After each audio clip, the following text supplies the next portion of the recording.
Ayan, so another Korean particles, which is itong ul at saka rul.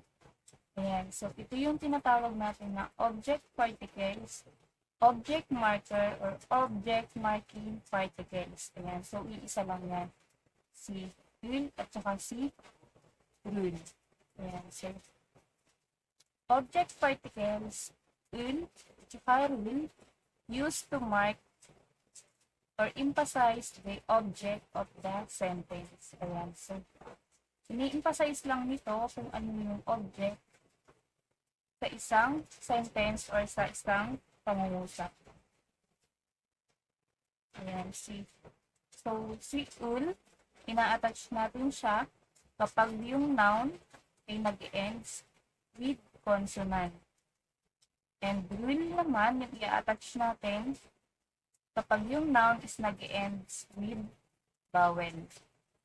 For example, number 1, murul or mul means water.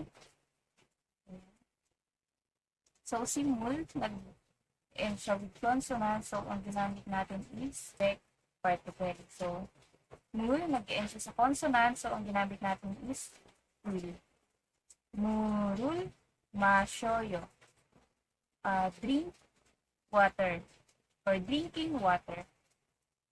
So, dito naman, number 2, kopirul masyoyo. Coffee means coffee. Coffee, nag-end sa vowel. So, ang ginamit natin is rul. So, kapag nag-end sa vowel, ang ginagamit is rul. So, kopirul masyoyo. Ibig sabihin, drink coffee or drinking coffee. Ayan. So, example number 3, pudurul, sayo. Pudu means shoes. So, si pudu, nag-end siya sa vowel. So, ginamit natin is rul. So, rul, sayo. Sayo from the verb sada. Sada means to buy. So, si masyoyo, from the verb mashida, na ibig sabihin is to drink. Yeah. So, sudurul sayo. Buying shoes or to buy a shoes. Yeah. So, number 4, osul sayo. So, si ut. Ut means clothes. Ut means clothes. Si ut, nag-end siya with consonant. Ayan. So, kapag nag-iin sa consonant, ul yung gagamitin natin. So, ul yung ginamit natin. Usul, sayo. Buy a clothes or buying a clothes. Sayo, from the verb sada. Yun lang yun. Pag nag-iin sa consonant or may bachim, ul yung i-attach natin sa noun or sa object. Kapag naman nag-ends with vowel, and wala siyang consonant or final consonant sa ilalim, rul yung gagamitin natin. Ayan. So, another example dito, sabi ni A, onul nugurul mannayo. Unul, nugurul mannayo.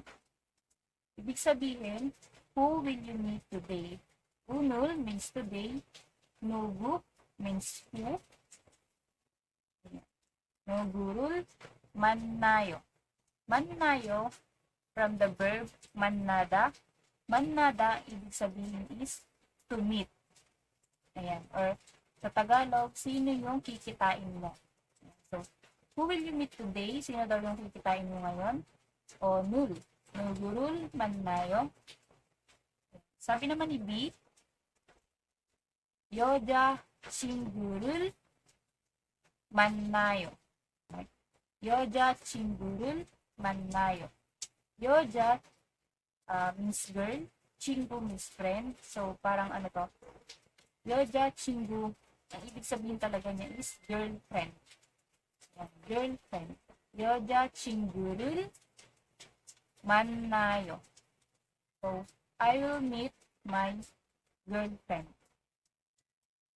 So, dito, sabi niya, sino daw yung, sino yung i-meet mo ngayon? Sabi ni B, 여자 친구를 만나요. I will meet my girlfriend. Ayan. So, madali lang naman tong object particles. Sa isang sentence, hanapin mo yung may word or may marker na ul at saka rule. Ayan. Kapag nakita mo na yan na naka-attach sa isang noun, ibig sabihin yun yung object ng isang sentence.